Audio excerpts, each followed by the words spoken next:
Hi, I'm Lucy, and I'm briefly going to describe why one of Trump's claims made in the June presidential debate against former President Biden is false.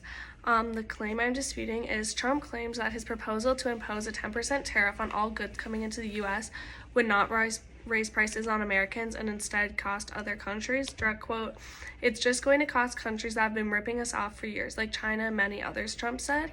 So basically, what Trump means by this claim, if you're not familiar, is Trump suggests a new rule where any product coming into the United States would have an extra 10% charge added onto it, also known as a tariff.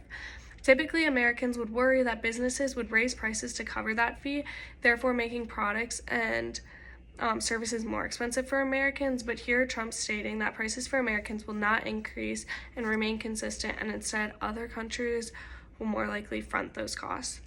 According to reputable sources, this is false. For example, NPR came out with an article saying that Trump's administration has admitted, based on their formula that they published, that they used to determine how high to set tariffs, that for every 10% hike in tariff, there will be a 2.5% increase in prices for Americans.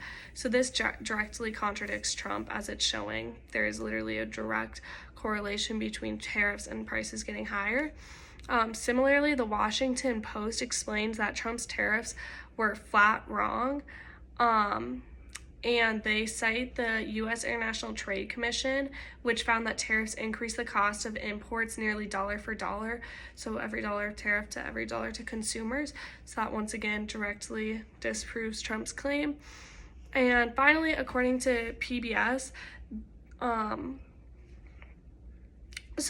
according to PBS, they did say that although all of Trump's claims are false, that it wouldn't hurt us, there is a backing behind that this would damage, or that these tariffs do have a negative effect on China, and they do have nearly nearly three times as much damage to the Chinese economy compared to the United States economy. However, PBS does say, despite the truth behind this small part of Trump's claim, it is still incredibly misleading because the major effect of tariffs have on everyday American consumers are just completely dismissed by Trump. So yeah, that's like a small counterclaim truth, but overall, those three credible sources perfectly prove and represent why Trump's claim regarding tariffs is false. Thank you.